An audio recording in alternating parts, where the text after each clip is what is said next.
ಆ ಟೈಪ್ ಆಗಿಬಿಟ್ಟೈತೆ ನಮ್ಮ ಪರಿಸ್ಥಿತಿ. 1 ಎಕರೆ ದ್ರಾಕ್ಷಿ ಬೆಳಿಬೇಕಾದ್ರೆ 2.5 ರಿಂದ 3 ಲಕ್ಷ ರೂಪಾಯಿ ಖರ್ಚು ಬರ್ತೈತೆ ರೈತರಿಗೆ ಉತ್ಪನ್ನ. ಯಾವ ದ್ರಾಕ್ಷಿ ಬೆಳೆಗಾರರು ಎಷ್ಟು ಹಾನಿ ಆದರೂ ಕೂಡ ಇನ್ನೂ ಮರುಪಾವತಿನೇ ಇಲ್ಲ.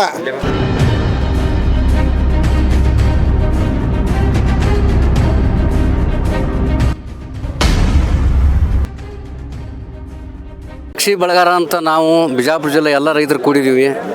ನಮ್ಮ ಕಷ್ಟ ಏನಪ್ಪ ಅಂತಂದ್ರೆ ದ್ರಾಕ್ಷಿ ಬೆಳೆ ವಾಣಿಜ್ಯ ಬೆಳೆ ತೀರ್ಸ್ತಾನೆ ಬೆಳ್ಕೊತ ಬಂದೀವಿ.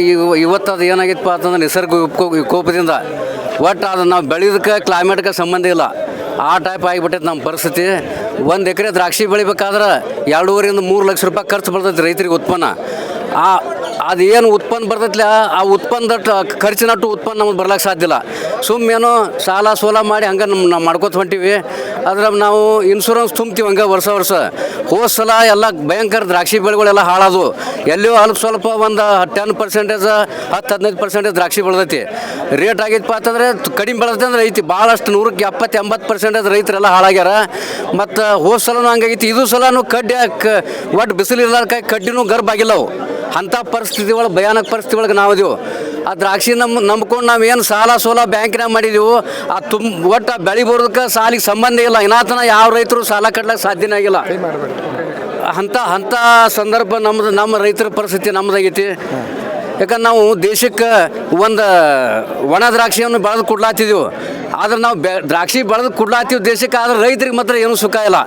12 ತಿಂಗಳ ಆಳುಗಳು ಹಚ್ಚಿದನ್ನು ಮಗುವಿನಗತ್ಲೆ ಜೋಕಿ ಮಾಡ್ತೀವಿ.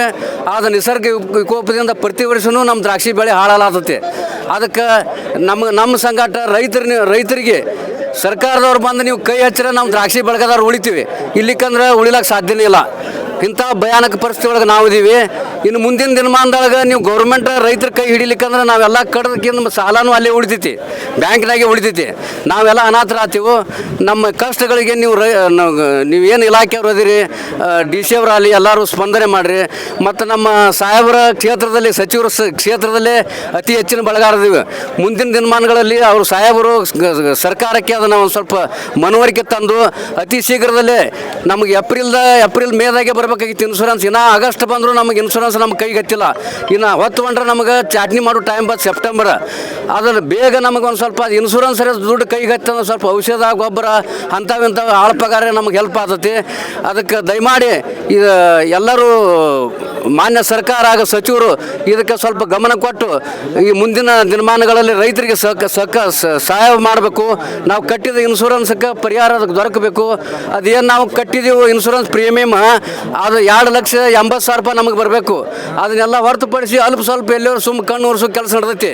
ಅದಕ್ಕೆ ನಾವು ಏನು ತುಂಬಿ ಎಲ್ಲ ನಮ್ಮ ರೈತರು ನೋಡ್ರಿ, ಇವತ್ತು ಎಲ್ಲ ನಮ್ಮ ಕ್ಷೇತ್ರದ ಎಷ್ಟು ರೈತರು ಇದೀವು ಬಿಜಾಪುರ ಡಿಸ್ಟಿಕ್ದಾಗ ರೀ. ಸ್ವಲ್ಪ ಅಲ್ಲಂತೂ ಬೇರೆ ವೇರಿಯೇಷನ್ ಮಾಡ್ಲತ್ತಾರೆ ಇನ್ಶೂರೆನ್ಸ್ ಕೊಡೋದು. ಎಲ್ಲ ಕಡೆನೂ ಹಾಳಾಗೈತಿ ಬೆಳೆ. ಅದಕ್ಕೆ ಸರಿ ಸಮಾನ ಏನು ಒಂದು ರೇಟ್ ಫಿಕ್ಸ್ ಮಾಡ್ತೀರಿ ನಮಗೆ ಎಲ್ಲರಿಗೂ ಸರಿ ಸಮಾನ ಒಂದೇ ರೇಟ್ ರೈತರಿಗೆ ಸಿಗಬೇಕಂತ ಹೇಳ್ಕೊಂಡು ನಾವು ತಮ್ಮಲ್ಲಿ ಕಳ್ಕಳಿಯಿಂದ ಇವತ್ತು ನಾವು ಮನವಿ ಮಾಡ್ಕೊಳಕ್ಕೆ ಬಂದೀವಿ DC ಆಫೀಸ್ಗೆ. ಈ ಮನವಿ ಗೌರ್ಮೆಂಟ್ದವ್ರ ಮುಂದೆ ಅರ್ಥಕ್ಕಿಂತ ನೀವು ಸ್ವಲ್ಪ ರೈತರಿಗೆ ಸಹಾಯ ಮಾಡಿದ್ರೆ ನಾವು ದ್ರಾಕ್ಷಿ ಬೆಳೆಗಳು ಉಳಿತೀವಿ. ಇಲ್ಲಿಕ್ಕಂದ್ರೆ ಯಾವ ಕಾಲಕ್ಕೂ ನಾವು ಸಾಧ್ಯ ಇಲ್ಲ. ಎಲ್ಲ ರೈತರ ಸಾಲನೂ ಅಲ್ಲೇ ಉಳಿತೈತಿ. ಹಿಂಗಾಗಿ ಎಲ್ಲ ರೈತರ ಆತ್ಮಹತ್ಯೆ ಸುಡುಗಾಡು ಎಲ್ಲ ಮಾಡ್ಕೊಳತ್ತಾರೆ. ನಮ್ಮ ಕಷ್ಟಕ್ಕೆ ನೀವು ಸ್ಪಂದನೆ ಆಗ್ಬೇಕಂತ ಹೇಳ್ಕೊಂಡು ನಾನು 2 ಮಾತು ಹೇಳ್ತೀನಿ. ಈ ಪ್ರದೇಶ ದ್ರಾಕ್ಷಿ ಬೆಳೆಗಾರರ ಒಂದು ಸಮಿತಿಯಿಂದ ಇವತ್ತು ಬಿಜಾಪುರ ಜಿಲ್ಲೆ ಮುಖಾಂತರ ದ್ರಾಕ್ಷಿ ಬೆಳೆಗಾರರ ಸಂಕಷ್ಟವನ್ನು ಹಾಗೂ ಈ ವಿಮಾ ಕಂಪನಿಯವರು ತಾರತಮ್ಯ ಮಾಡುತ್ತಿರುವುದನ್ನು ವಿರೋಧಿಸಿ ಇವತ್ತು ಜಿಲ್ಲಾಧಿಕಾರಿಗಳಿಗೆ ಎಲ್ಲ ದ್ರಾಕ್ಷಿ ಬೆಳೆಗಾರರು ಸೇರಿ ಮನವಿಯನ್ನು ಸಲ್ಲಿಸಲಿಕ್ಕೆ ಬಂದಿದ್ದೇವೆ.